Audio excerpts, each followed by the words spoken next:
Greetings, everyone, and welcome to another serving of Business Soup Talk Radio. If it's in business, it's Business Soup. I'm your host, John DeBevoise. Is your business exposed to liability from your employees?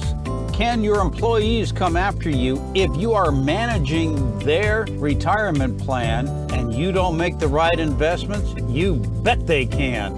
We're going to be talking with our money man from Wilsey Asset Management, none other than Brent Wilsey. Brent will be sharing with us the ins and outs of what you should be doing and what you shouldn't be doing when it comes to managing the retirement plans within your business. That and more right here at the table on Business Soup. Brent, welcome back to this serving of Business Soup. Good to be back. Thanks for inviting me, John. Hey, it's been a scorcher out here on the left coast, and as we have watched the temperatures rise and our interest rates go down, I'm often entertained by myself on how I got into the world of investment. You know, I grew up as a cowboy, and I met some guys along the way like yourself that knew some really big words like investment and diversification, you know, things that a cowboy really didn't know. You know, and they were telling me that my lifestyle of whiskey, women, and horses just wasn't a long-term recurring income. And as fun as it was, they got me involved in businesses and buying businesses and real estate. And I learned the importance of words such as liquidity and, of course, diversification and retirement. Wow, things I'd never thought of before. There is so much cash that you have said on this program for months now that's out there. What do I do with my latest and greatest PPP check that I've got, along with all the other money that I've saved up? Where's a good place to put it if I want liquidity? Well, hopefully if it's a PPP, that you are going to use it for your business, because that's the way you'll probably make the most money if you invest it wisely back in the business. But what you may be saying, well, gee, I'm going to throw out a number, $500,000 here. I'm not going to use it all at once. Where should I put it to build something off it? Two things you should and can do. Number one is you do have to keep some in the bank or in the money market. Only going to pay you 0.1%. You're not going to earn that much off it, but it's going to be there when you need it. Now, if you can go maybe a few more months than that, one thing we did in our portfolio, I think we invested about $20 million of our $300 million portfolio into what's called a senior floating rate fund. And what these are is they're actually funds that are not bonds, but they're loans, prime loans from the bank.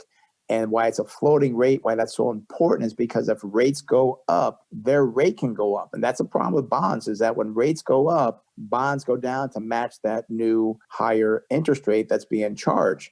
On a floating rate, that means the rate will go up and may adjust every 2-3 months. So therefore, you don't have that big decline in principal. And right now, the yields on them are probably somewhere around 1.5, maybe 2%. You will do a little bit better with that. And I'm going to tell you, if you only got $10,000, not worth the effort. But if you have $50, $75, maybe $100,000, you can make a couple $1,000s more by putting your money into a senior floating rate fund, ETF. You've got to make sure you're getting the right ones, because there's some out there that are leveraged. Some are managed very poorly. So make sure you get the best one out there managed so that you don't lose money on your short-term investment. You mentioned about getting into the arena of leverage and such. Money is so cheap nowadays. If I'm buying a property, say an investment property, is it worthwhile to look at increasing my cash-on-cash return by borrowing money at such a low interest rate if I can buy an income property and borrow money and extend the purchase price and get a higher rate of return? It really is worthwhile doing, because you're right, the cost of money is very low right now. But I want to warn people, be careful about doing a silly investment, because you mentioned an income property. Makes a lot of sense that that property can make you money, but I have seen people in real estate forget about what they're doing. Oh, I can get 2% mortgage, which, by the way, or probably 2.5% mortgage, is really only owner occupied. For a person that has an investment property, they're going to probably pay, I'm going to say 3, maybe 3.25, but still a very good cost of money that they're paying. But they still have to make sure they're doing a good investment, because you can get free money if you do a poor investment, it doesn't matter. So make sure if you're going to do the real estate, you know what you're doing. You have, a lot of people doing the flipping now, they're trying to do that and so forth. Make sure you have contractors lined up that you know, because we have seen, and we will see, John, people that got burned on this because somebody doesn't know what they're doing.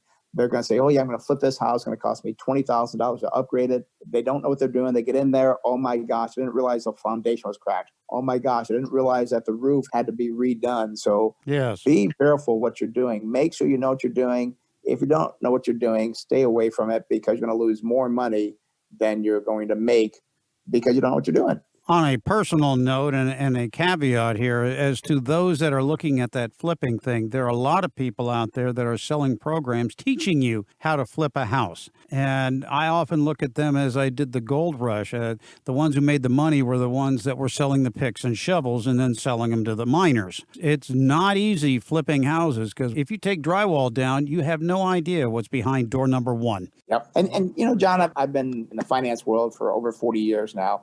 You know who I've seen do the best flipping houses and doing that are the men that know what they're doing. They're in the industry of construction. They understand how to build something because they can see things. They're not depending on somebody else. The people on the other side who got burnt are people, and I hate to say this, I'm going to generalize here, but they work in the office. They know nothing about construction, nothing about building something. And they're the ones that get burned because anybody can tell them anything, and they don't know the truth. So I've seen a lot of good people make good money, but most of them have been in the trade because they know about building. That, and they can control their costs more because they know the hands-on. So I agree 100%. Talking with Brent Wilsey from the Wilsey Asset Management, a regular on the show here. And Brent, when it comes to getting your employees to stick around, it's been a pretty tough 6 months, particularly in the restaurant industry throughout the country, and especially in our home state out here in California. If I'm using, in the standard times, a retirement or benefits program, is it a good idea for me as an employer to give these incentive employee 401ks, retirement plans, whatever it is I can get? Is it a good idea for me to manage it? And if so, what are some of the risks that I have in managing my own employee incentive program? A great question, John, but it's a long answer, so I'll try to cut it as short as I can here for you. It does make sense for employers to offer 401k for two reasons. One, it is the right thing to do because someday these people will retire, and if they don't have someone helping them, they're going to have a very poor retirement, tough on society, because society will have to take care of them. The thing they have to realize is that it's not going to be the only reason why people stay, especially if they're like 25 or 27. They're not thinking, unfortunately, towards retirement. So it may not be the best thing to do, but it is the right thing to do.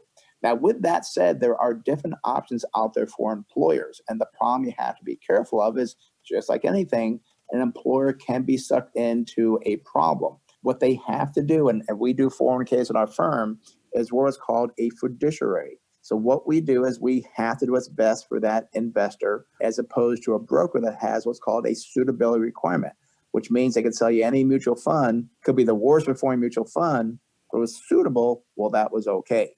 The big difference comes in is that if you use a 401k firm that has a suitability requirement, the employer has the liability if something goes wrong. He could be sued for not doing the right investment. If, on the other hand, you use a fiduciary to do your 401k plan, we take full responsibility for the investment. The employer has no liability at all. If something doesn't work right, the employers can't come after the employer. They will come after the investment firm. So that's a big thing to ask with your current 401k plan provider. If you're an employer, are you a fiduciary? And I forget the numbers. I wish I had the numbers off the top of my head. I can't think of them. But it's called, I think, a 335 plan. Don't use these numbers. It could be wrong. Okay. But there is a number for it that tells you that, yes, they have the fiduciary. And you can ask that question directly, saying to your 401k provider, are you a fiduciary that you take on all the liability, or are we sharing the liability that could be held? And they have to answer that question correctly. If they're a salesperson, be careful. They'll dress it up to make it sound that you are not liable. But again, if you're not a fiduciary, the employer is responsible. One of my best friends of many decades is a fiduciary, and it took him a long time of studying and testing to obtain that designation, and he takes it very seriously. And John, and I'll give you some numbers here. Again, they're not the exact numbers, but across the nation, there's about 960,000 financial advisors. However, only 61,000 are fiduciaries. So less than 10% are actually fiduciaries. So the chances are about 1 out of 10 that whoever you're dealing with is a fiduciary. That means 90% of who you're dealing with could be just suitability. So make sure you ask that question, because there's not a lot of fiduciaries out there. And it does give us, again, our firm is a fiduciary firm. We have a lot of responsibility, a lot of liability. And a lot of brokers, they don't want it. They just want to sell product and not be responsible. So when it comes to the diversification of whether it be my 401k for the employees or my own or just investments in general, what is your philosophy that you guide your investors in, as far as you don't have all your money in the stock market, and certainly not all in one investment, but is there a percentage that I should be looking at as a business owner for my business and diversification for my investments? What are the percentages or valuations that I might be considering in diversification? John, we do things differently because I've always looked at this as my job is to make our clients or the holders of that 401k money for the long term. Now, diversification sometimes can hurt you, especially right now, because the average broker may come in saying, well, gee, you're conservative. You should be 60% in bonds and 40% in stocks because you're conservative. We try to educate that person saying that is not the right thing to do, because we do believe over the next 5-10 years, interest rates will do terrible because rates will rise.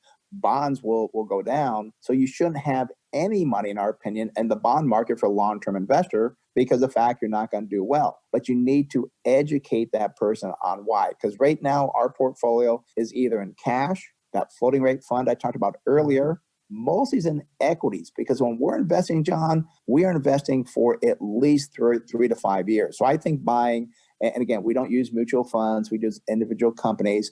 I think investing in a food company right now is a great idea. They pay usually a 3 to 5% dividend. I think in 5 years, the cost of food will be higher, as a business owner will benefit from that. The same thing with insurance companies in the portfolio. We have a builder in our portfolio. We have some tech companies, not the high flyers, but some good quality tech companies. So these are what you have to do, is diversify your portfolio into different industries, different business types that will react differently to the economy for a long-term investor. Now, if you're a short-term investor of, we'll say, 1 year, 2 years, you probably shouldn't have much into the equity market, into businesses. I hate to say it, you probably need to get into a CD, maybe that floating rate fund. Maybe you'll earn 1, maybe 1.5%. So long-term investors should have, in my opinion right now, long-term is, 3, 5, 10 years, you should have most of your money invested into good quality businesses like the ones that I talked about, like the food companies, insurance companies, home builders. That's where people should be investing their money for the long term.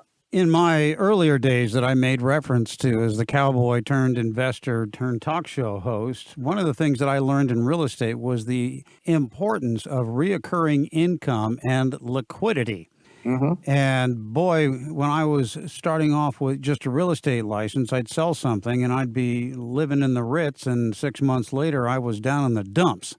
It was hard to sell back then, and I didn't understand about keeping things in the pipeline. Whether you're a commission salesman or you do direct marketing, have a business, but the importance of being able to at least cover your expenses every month from a reoccurring income, which is like rent, is so important. When you look at somebody's portfolio and you see that they're a commission salesman, how do you advise somebody who has highly fluctuating revenues or incomes? How do they save up for the future? John, that's such a good question. And I've been, again, in the finance world for 40 years. I've seen this happen before. And I'm talking now about mortgage brokers. They can, as you said, real estate people, they can do extremely well for a year, maybe 2 years, make all this money. And I'm seeing it right now with mortgage brokers where they think it's going to last forever. We know it's not going to. Right. We know that what's going to happen is that maybe 2 years from now, rates could be going back up. Their production could go from $500,000 down to $60,000 a year. What they have to do is be realistic and look over a 10-year period. What's going to be my average? Is my average going to be 500,000? No. Is it going to be 50,000? Probably not. Maybe it's more like 100 to 150,000. So live like you're on 150,000, not 500,000. So you put the rest of that money away, trying to save it, put into 401ks, put into retirement accounts so you can do well. And then also to not go out and buy that brand new Mercedes. Don't go out and buy a house you can't afford based on your current income. Say, no, my income is not 500,000 a year. It's going to average more like 100, maybe 150. That's the lifestyle that I should live off of, not what's going on right now, because this craziness is not going to last for years. Everybody has their hobbies. I converted my hobbies to a passion and a passion to profit by making them a business. And of course, everybody else can do that by learning how to use the tax code through BizSoup. That's part of being in business, is that's where you get to learn how to use the tax code. A lot of controversy over Trump only paying $700 and some odd for personal income tax, whether it's true or not. My question is, why did he pay any? If he'd been listening to me, he wouldn't have paid any. He'd have learned how to write it all off. You know, John, that's so funny. And I try to tell people, oh, he's avoiding the taxes and so forth. I go, do you really think Donald Trump is sitting down at his kitchen table, doing his taxes? He has a team of tax attorneys and CPAs that, probably I can't even imagine what they cost him that is doing it. He probably doesn't even understand what's going on with taxes, because you hire a person that knows what they're doing. And that's what Donald Trump does. And he hires people smarter than him to do his taxes and say, and I think we've all said this when you talk to your tax person, I want to pay the lowest tax possible. You figure it out. And that's been my mantra. And you don't have to know the tax code. You just have to know how to use it. Yes. And the tax code is tremendous in its size, but just understanding how you can convert ordinary expenses quite simply to deductions. Heck, I wrote my kids off. Didn't make me have any more, but I wrote them off as employees. The institutional versus the private money manager. What is the difference between an institutional and private money manager? An institutional, and I'll give you a very quick analysis here. They generally deal with much larger funds. They're not going to be able to invest. That person has like $25 a month or whatever. They're not going to deal with them. They're going to deal with the millions of dollars to invest and so forth. They will get better deals, but also too, their fees are many times much lower, as opposed to I don't want to pick anybody here, but the person that just got licensed and so forth, they really don't know what they're doing yet. They will take that account, they'll go out to Joe Smith and they'll say, yes, we'll take your $1,000. And if you invest $100 a month, we'll do that for you. But their fee is going to be much higher. They also may, and I'm probably going to piss some people off here, but that they may try to sell you an insurance because the commissions are higher, or an insurance policy or an annuity, something where they're going to make more money. So institutional investors have a lot more access to information, but they do have much higher minimums. Our firm, we're kind of like an institutional investor, but our account minimum is only a $100,000 investment for our clients.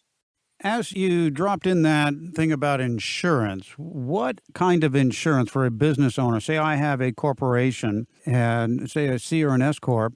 Is it advisable for me as the owner of the business to have a life insurance and long-term care or an insurance policy? And is it beneficial to have the corporation as the beneficiary, which then goes back to the shareholders? Well, we know, John, we have in our office a CFP that's more of an expert on insurance. And we don't sell insurance at our firm.